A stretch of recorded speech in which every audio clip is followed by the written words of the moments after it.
In sports, there's something called the stat sheet. This is an amalgamation of numbers that tries to tell the story of a game or a season or a career. There's nothing inherent to the sports that we watch that requires a stat sheet. However, these statistics are constantly cited to illustrate particular narratives about a player, a season, or a game.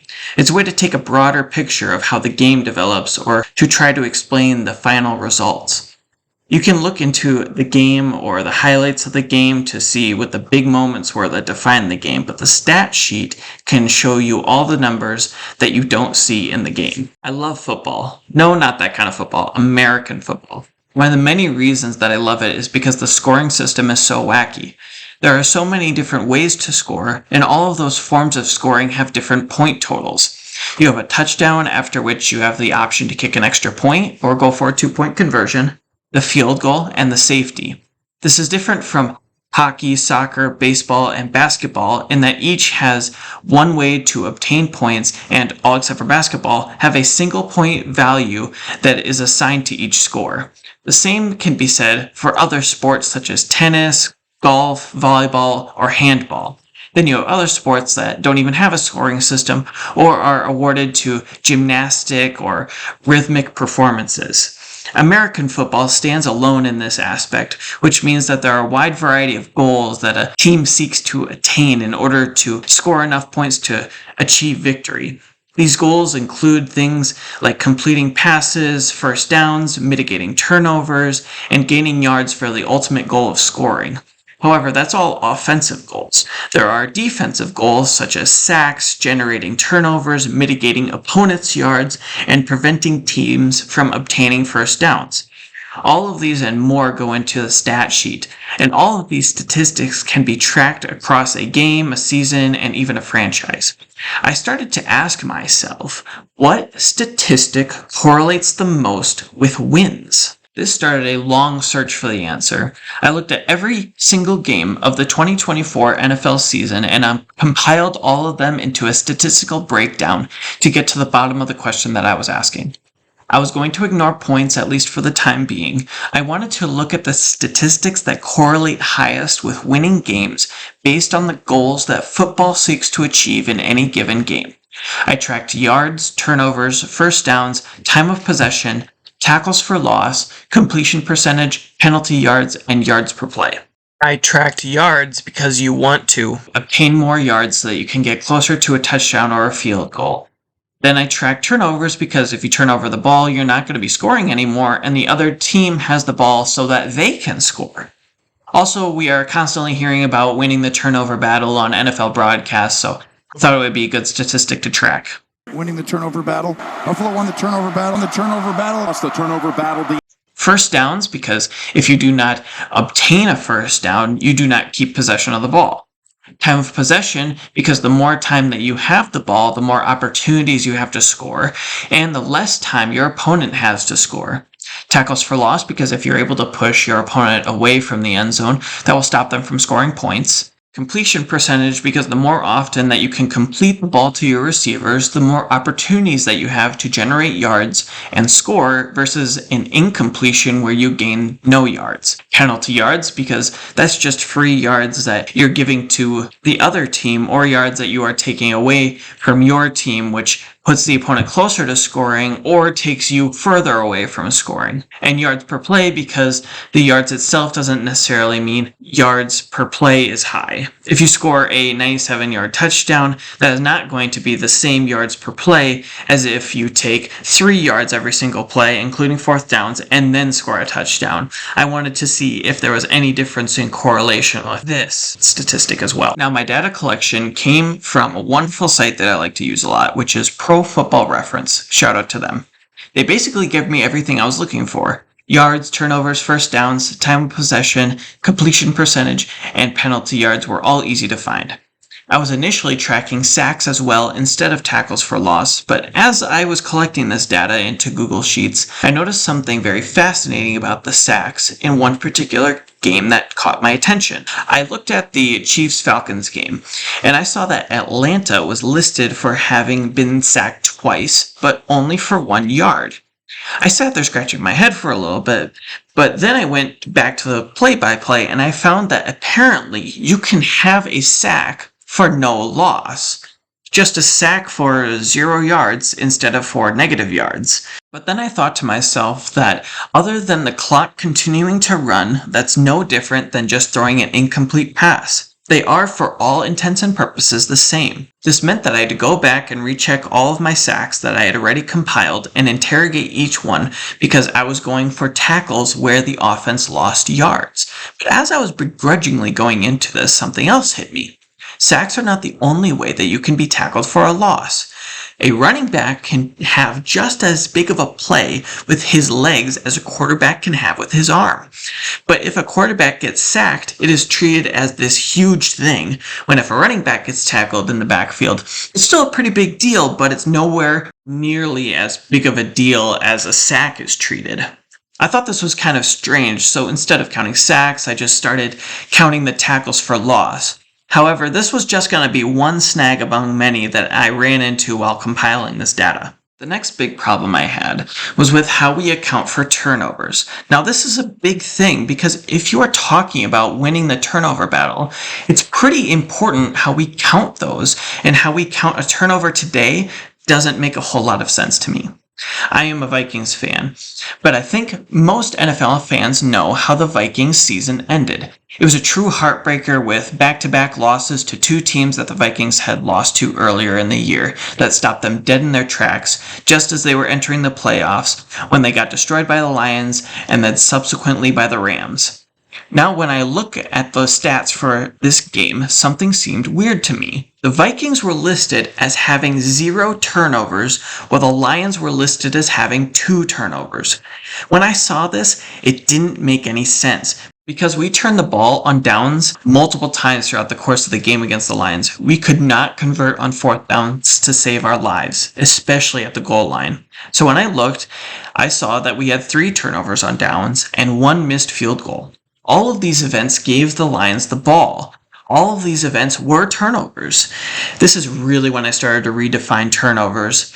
Let me take you to another Vikings game from 2024. Sam Darnold, who I am now a very big fan of, is staring down 4th down against the Bears. He takes the snap, drops back to pass, and throws an interception to the Bears secondary, and Justin Jefferson makes the tackle. The Bears then go on to celebrate a worse outcome for them than what would have happened if the secondary had just knocked down the ball and made it incomplete. The Bears would have been in a better field position for their offense, but instead of being mindful of this, the Bears secondary caught the pass.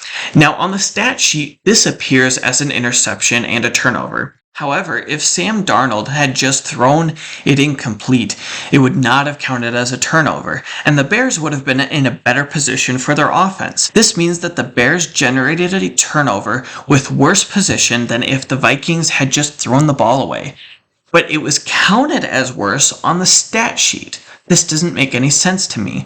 Why does a more beneficial play for the Bears defense not count as a turnover when a less advantageous play does not count as a turnover for the Bears defense? Again, the result is better if it was a turnover on downs than if it had been an interception. So turnovers on downs should be counted as a turnover, right? It wouldn't make sense if it wasn't counted as a turnover, and that is why I am counting that towards the stat sheet. But then this started to raise another question about the nature of turnovers. The next thing I took a look at was missed field goals. If you miss a field goal, you don't get the ball back. It goes to the other team. Let's look at this New England and Miami game. Johnny Sly misses a 45-yard field goal on 4th and 13. Now, I want you to imagine that instead of Joey Sly going out there to kick a field goal, you kept Drake May in the game, who throws a 44-yard interception at the goal line. One is counted as a turnover against the Patriots. One of them is not. The one where the Dolphins have a better field position is not counted as a turnover, but the one where the Dolphins have the worst field position imaginable is counted as a turnover. I'm not saying that missed field goals are worse than interceptions or fumbles. I'm merely saying that they should both be counted equally as a turnover. The same is true with blocking field goals. In this game between the Steelers and the Cowboys, we have a blocked field goal that isn't too dissimilar from a fumble. Ball is blocked and recovered by the Steelers after a scramble for the ball. Now you might be getting ahead of me at this point and asking yourselves, but what about a blocked punt? With a punt, you are already giving the ball to the other team. If a blocked field goal should count as a turnover, then a blocked punt should count as a turnover. But if you're already giving the other team the ball, shouldn't a punt be considered a turnover too? Even though you are intentionally giving the ball to the other team? That doesn't seem right because you are intentionally giving them the ball. Shouldn't the spirit of a turnover be that you are giving the ball to the other team unintentionally instead of intentionally? And if you thought that, you hit the nail on the head. It's about intentionality. It's also about the opportunity cost. If a quarterback were to throw a bomb from their own 30-yard line and it is intercepted at the opposite 1-yard line where the defender is tackled down, isn't that the same as a punt that is fair caught at the 1-yard line when you're punting from the same position? The outcome would be the exact same. The only difference is that one is an interception and one is a punt. One would be seen as an absolutely brilliant punt that would be cheered by fans, while the other one would be cheered by the opposing team and would make the fans of the offense disheartened by an intercepted pass. But I think the real difference is in the opportunity cost. If you are punting, it's almost universally in the modern NFL going to be a punt on 4th down. The team is out of opportunities for this drive that they want to take a chance on. That is likely not going to be the case with a 70-yard bomb by a quarterback unless it is a desperation Hail Mary. This is because there were opportunities on the passing play that the offense wanted to take advantage of, and possibly more opportunities beyond that play that the offense wanted to take advantage of as well. The play itself has an expectation of making progress on the field, while a punt has the expectation of putting the opponent in a bad position. So again, even though the results are the same, the opportunity cost and the intentionality is what makes the difference. This is why a blocked punt in the Panthers and Buccaneers game should be counted as a turnover. This was not the intention of the Panthers, and they wanted to take advantage of trying to put the Buccaneers in a worse position. Even if the Buccaneers caught the ball with a well-executed punt and then returned it for a touchdown, the Panthers' goal was still to generate an opportunity to put the Buccaneers in a bad position. With this blocked punt, the opportunity to put the Buccaneers in a bad position is gone. The intention did not come to fruition. The same can be said for a safety. I know that a safety is points being scored by the defense, but whoever scores the safety receives the ball. The team that was tackled in the end zone does not get the ball back. In this game between the Ravens and the Bengals, Derrick Henry is tackled in the end zone and the Bengals get the ball back. That is a missed opportunity by the Ravens in their possession. The Ravens no longer get a chance to score points on that drive, but now the Bengals do on the subsequent drive. Now, the last type of turnover that I want to cover is actually counted by Pro Football Focus and the rest of the NFL. It's a muffed punt. If the receiving team touches the ball but does not secure it, it is a live ball for anyone to grab. If the kicking team secures the ball for themselves after the receiving team touches the ball, Pro Football Reference and the rest of the NFL counted it as a turnover. This also makes sense because even though possession of the ball wasn't secured, the ball for all intents and purposes is the receiving team's ball. This is because even if the kicking team recovers the ball without the receiving team touching it, the ball still goes to the receiving team.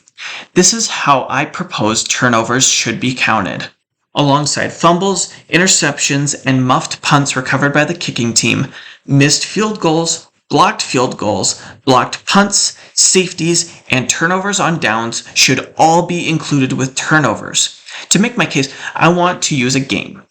Chiefs versus the Raiders showcased a game that everyone was convinced that the Chiefs were actually performing some sort of ritual to keep winning the game. I am here to tell you that the Raiders kept blowing their chances over and over again. Of course, the Chiefs were not performing well on the field at all. And this last play by the Raiders was very poor officiating. but the Raiders ruined their own chances many more times earlier in the game. However, when you go look at the stat sheet for this game, it will show that the Raiders have only one turnover. This is just not true and does not accurately represent the game. The Raiders had 5 turnovers if we were to follow the criteria that I laid out for turnovers. This explains the game much better because the Raiders kept blowing their chances by repeatedly turning the ball over, even though the vast majority of the turnovers were not interceptions or fumbles. The last modification to stats that I made as I compiled this data was in yards. I'll explain why. Let's take a look at 2 different plays in 2 different games. Let's first look at the playoff game between the Broncos and the Bills. In the second quarter, the Bills have a beautiful punt all the way down to the 1-yard line, where the Broncos grab it and put the Bills in the worst position possible. Now, keeping that in mind, we will look at another game where the Titans and the Texans, on the opening kickoff, the Texans receive the ball and run the ball for 80 yards to the Titans' 20-yard line. If we line these plays up side by side, there's a 79-yard difference in the starting position of the drives between the Bills and the Texans. Guess how many yards is counted for each of these plays in total yards? 0. The answer is 0. Now, clearly, the Broncos did a really great job in preventing the Bills from having any yards whatsoever. It was absolutely beautiful. On the other hand, the Titans only barely prevented the Texans from scoring, meaning they did a horrible job preventing the Texans from generating yards. However, in the eyes of statisticians, when it comes to how many yards are being calculated for each team in a given game, these are not counted for anything. And that just didn't sit well for me. So I tried adding all the starting position yards for each drive onto the recorded yards for each game. And let me tell you, that was very time consuming. However, in the midst of compiling that data, I thought of something else. What if the Texans, on the 80-yard play, had actually returned the ball all the way to the end zone for a touchdown? Would that count towards yards? The NFL statisticians say no. My argument is that it should. Let's say you have a very similar play, but instead of it being a kickoff, it was a normal offensive play that started on the 1-yard line, and the offense went from the 1-yard line all the way to the end zone for a touchdown. That would be counted as 99 yards, right? So, taking a look at this kick return to start the second half between the Colts and the Giants, the ball is returned from one end of the field to the other, and yet this counts for 0 yards. This should absolutely count for yards. Now, you may have noticed something else. Not every starting position in the NFL is from kickoffs and punts. There are many more scenarios that result from the beginning of a drive. I've already highlighted some of these with my proposed turnover alterations. So should starting drive positions generated from turnovers count towards yards? I want to argue that it absolutely should. There's a major difference between generating a turnover on your 1-yard line versus your opponent's 1-yard line. These are completely different scenarios that all result because of field position. What this means is that a pick 6 or a fumble 6 would also be included in these yards. Those would count for 100 yards. I would argue that the way that yards are currently counted might reflect poorly in the stat sheet when you have a team with low yards despite playing at an elite level. Hypothetically, if Team A were to start every drive on their opponent's 30-yard line, and Team B always started their drives on their own 30-yard line, and then each team had 6 drives throughout the game, and on each drive they scored a touchdown. The scores for Team A and Team B are the same. However, Team A, at the end of the day, has 180 yards, while the Team B has 420 yards.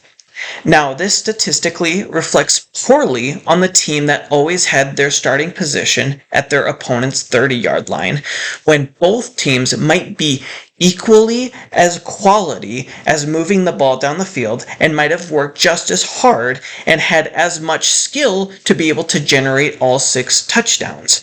What I am proposing is that these teams would have equal yards, 600 yards to be exact. I also think this really puts into focus how important special teams are.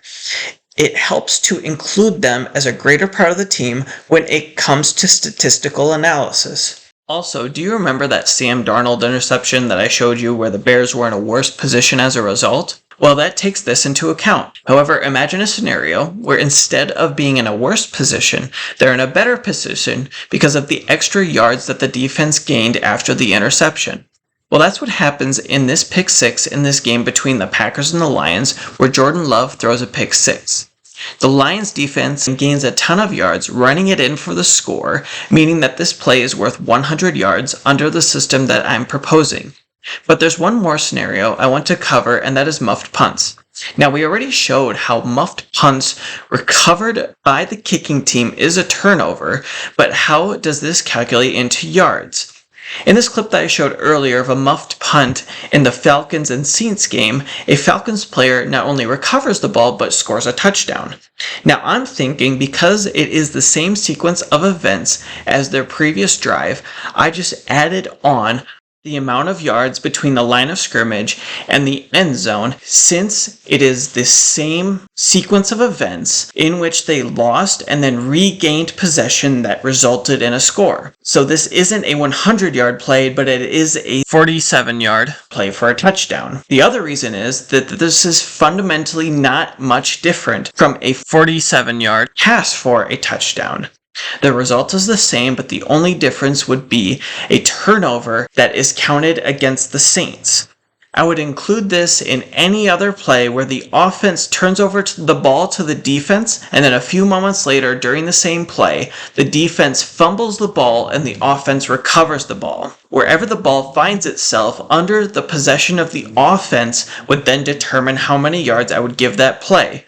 For example, if the offense is 10 yards ahead of the initial line of scrimmage, that would be a 10-yard play, but if the offense is 10 yards behind the original line of scrimmage, that is negative 10 yards. The main difference statistically is that each team would then have a turnover from that play. This new statistic I differentiated from the yards that the NFL tracks by calling it true yards.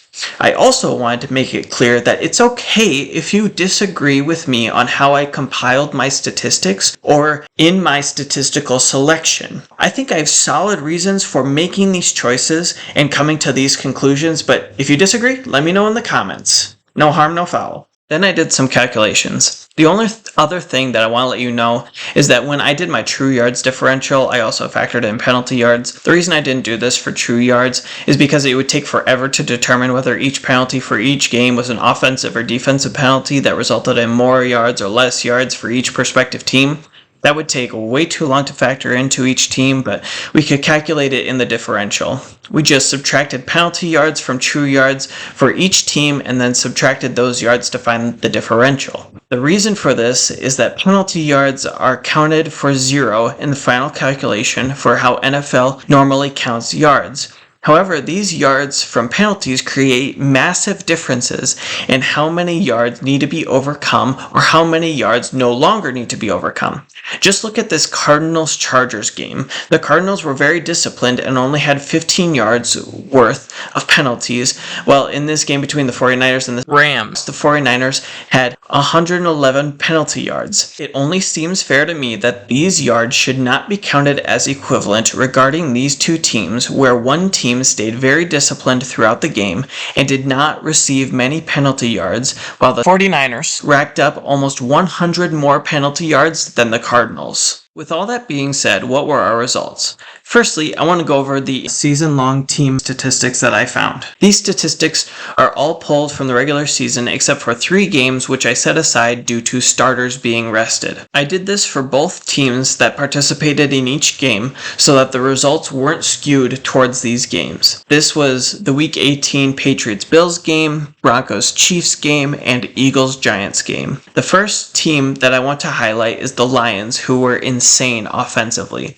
They had the most points, the most true yards, the most first downs, the highest completion percentage, the highest point differential, the highest first down differential, and the highest completion percentage differential. They were also second best in time of possession, yards per play, defensive time of possession, defensive completion percentage, true yards differential, and time of possession differential. This team was a behemoth, and we can only imagine what the playoffs would have looked like if the Lions were healthy. Secondly, Buffalo was the best at not turning the ball over, the best true yards differential, and the best turnover differential. Thirdly, Kansas City was the best in stopping their opponents from getting true yards and preventing tackles for a loss, and had the best tackles for loss differential. If limiting opponents' true yards was their strategy to win, they did a great job of that outside of the Super Bowl. Fourth, you have the Vikings, who were the best in generating turnovers. Opponents had the most penalty yards when facing the Vikings, and the Vikings had the best penalty yards differential. Fifth, the Ravens were the best in yards per play and yards per play differential. Something else I found interesting is that Cleveland had the most tackles for loss. The Colts had the least amount of penalty yards, while the Jets had the most penalty yards, and Houston kept their opponent's completion percentage to the lowest out of every team. Now you're probably wondering about the Super Bowl champion Eagles. The Eagles had the best time of possession, they were the best at preventing opponents from getting first downs, their opponents had the lowest yards per play, and they had the best time of possession differential. You may also be wondering about the worst teams in the NFL 2024 season. Well, the Panthers were the worst in first downs, the worst in generating tackles for a loss, worse in preventing opponents' true yards, worse in preventing opponents' first downs, worst in opponents' yards per play, had the worst true yards differential, and the worst first down differential. The next team with the most stats that were the worst in the league was the Browns, with having the most turnovers and having the worst turnover differential. You may also be wondering about the Titans, who finished at the bottom of the standings in the league in 2024 and had the first overall pick for the 2025 draft. Well, the Titans were not the worst in any statistical category that I looked at. They weren't even second worst in any category. They were third worst in 3 categories. Those 3 categories were third worst in turnovers, third worst in penalty yards, and third worst in turnover differential. But which statistic has the best correlation with regular season standings? To find out, I assigned each team a number based on their regular season standings, with Lions being number 1 and Titans being number 32. I then figured out which statistic best correlates with standings. The point differential had the highest correlation, but that's not what we're tracking.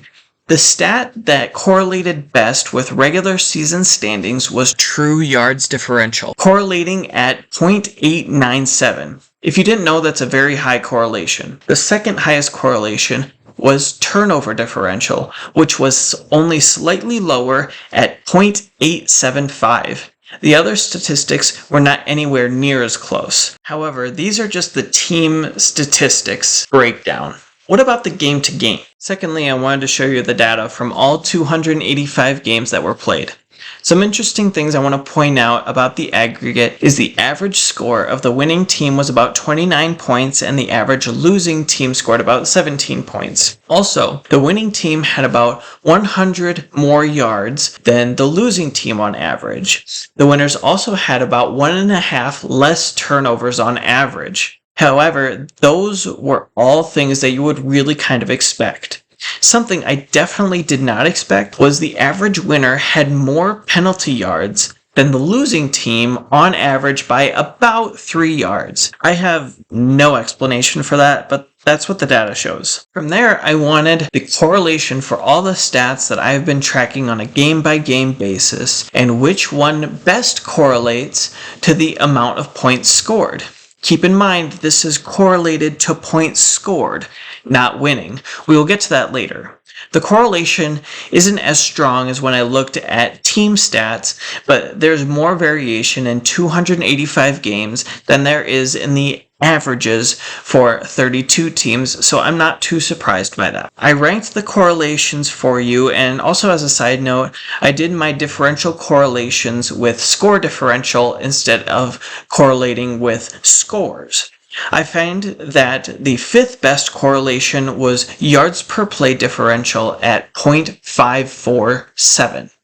The 4th best was true yard differential at 0.603.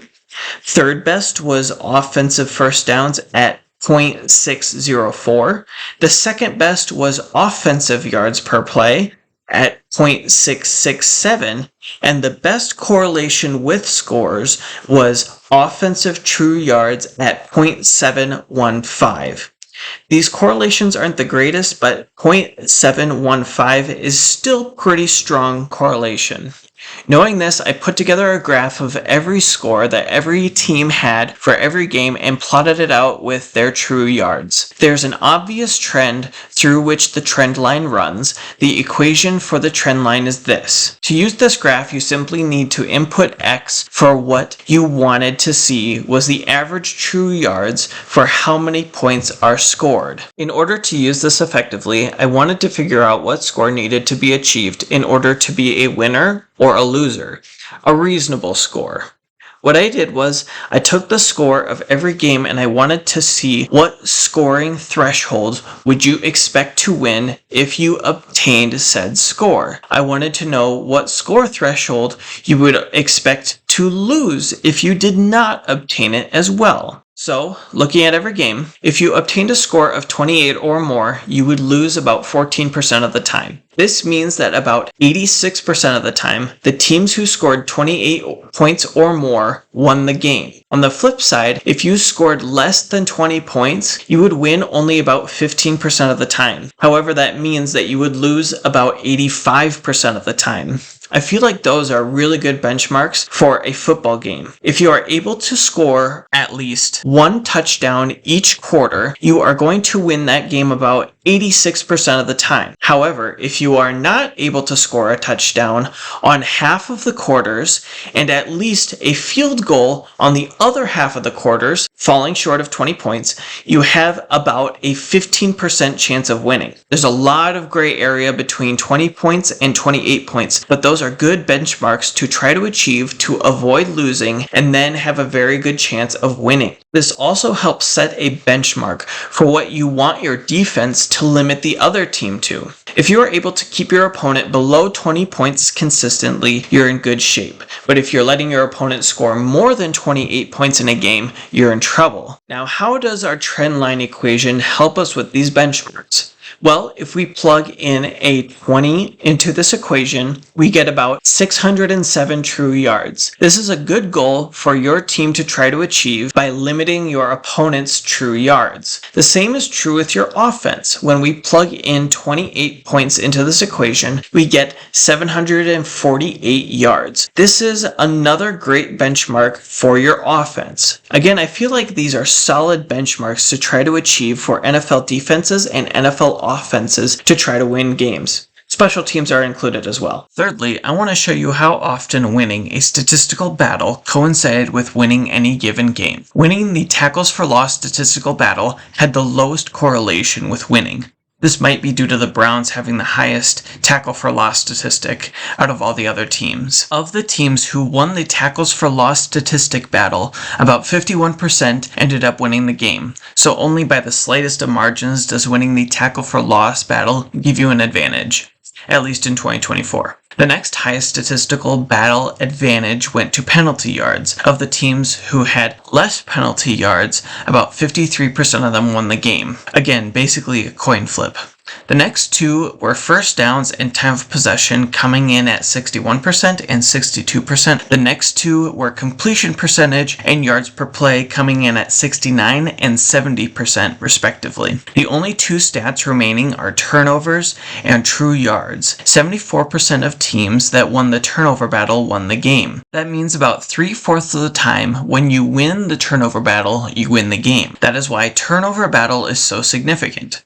I did not include games where there were ties in the turnover battle as well. Turnover ties took place in 43 games, or about 15% of games this season. This means that there were only 30 games, or about 11% of games this season, where teams lost the turnover battle but still won the game. This means that if you lose the turnover battle, you will have about a 1 in 10 chance to win the game. The water gets a little bit murky here just because of turnover ties, but true yards are still a little bit more solid in terms of a determining factor. If a given team wins the battle of true yards, they won the game about 80% of the time. This means that if you lost the true yards battle, you had about a 20% chance of winning. What this means is that if you are winning the true yards battle, it is a bigger advantage than winning the turnover battle. But losing the true yards battle is not as big of a deal compared to losing the turnover battle. This is all due to ties occurring in the turnover battle. So if you want to be losing a statistical battle, you'd rather be losing the true yards battle. But if you wanted to be winning a statistical battle, you would want to be winning the true yards battle. There's not quite as much of an advantage to winning the turnover battle, but there is a greater consequence to losing the turnover battle. However, we can say for certain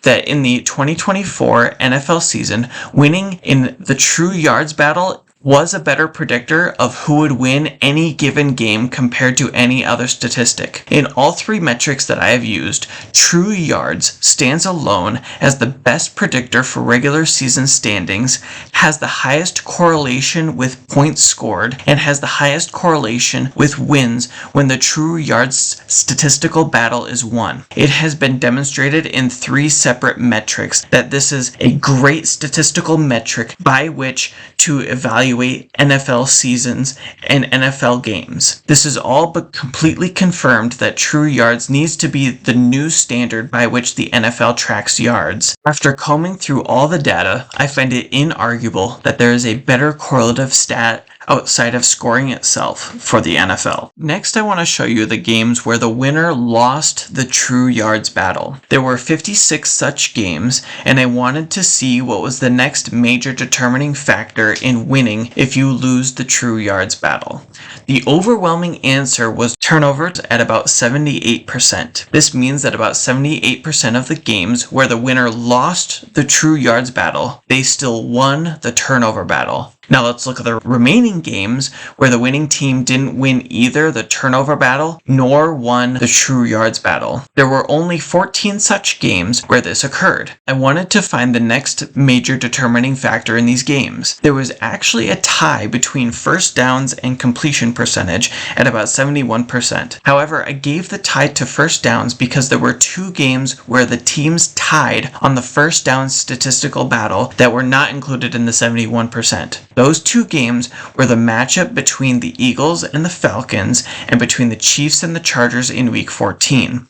This eliminated 10 games from those statistical battles, leaving only 4 games where the winning team lost the true yards battle, lost or tied the turnover battle, and lost or tied the first down battle. These 4 games are the 2 games that I already mentioned, both of which tied the turnover battle, but also included the Seahawks versus the 49ers game in Week 11 and the Commanders versus the Cowboys in Week 18. The next major statistical determining factor in these games was tackles for loss at 75%. This one also tied with penalty yards, but one of the tackles for loss battles was a tie, while the penalty yards battle was not a tie. This means that there was only one game left where the winning team lost the true yards battle, lost the turnover battle, lost the first down battle, and tied for tackles for loss. They actually also lost the time of possession battle. The only statistical battles that they won were completion percentage, where they won by about 3%, penalty yards, where they got penalized 34 less yards than the opposing team, and they won the yards per play statistical battle by only 0.04. Only 3 minor statistical advantages that I tracked were in this team's favor.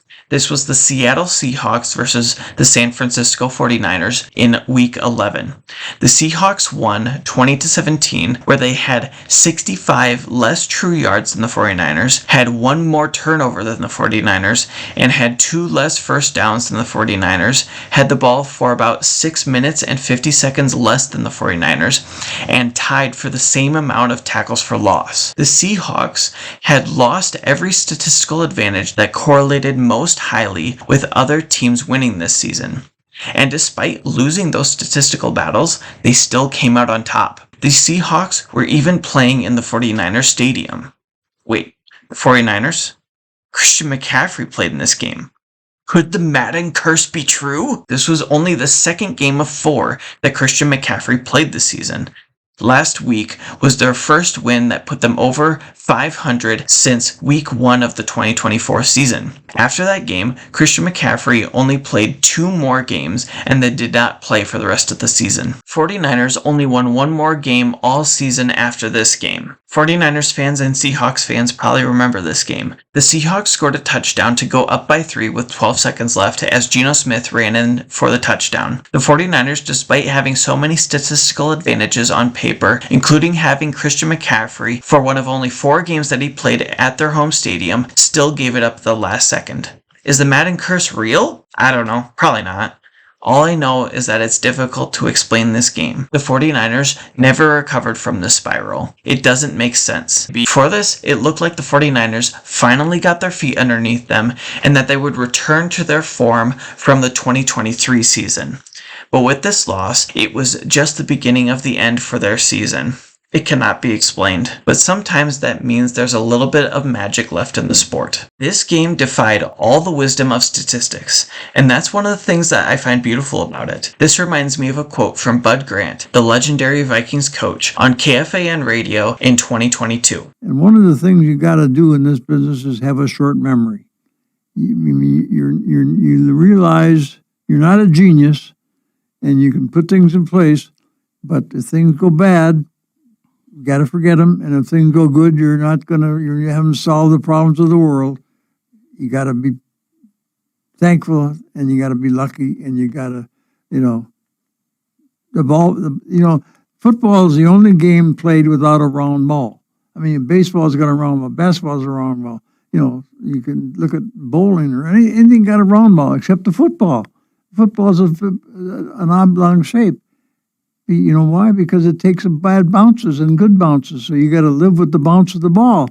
And there's a lot of, you can control the things you can control and forget the things you can't control.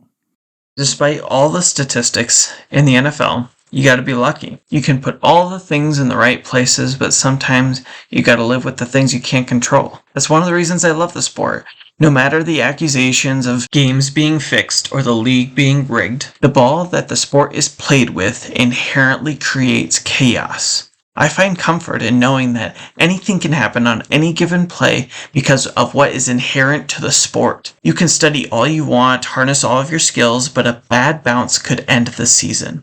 But sometimes, if you're lucky, you can live with the bounce. In this way, football reflects life.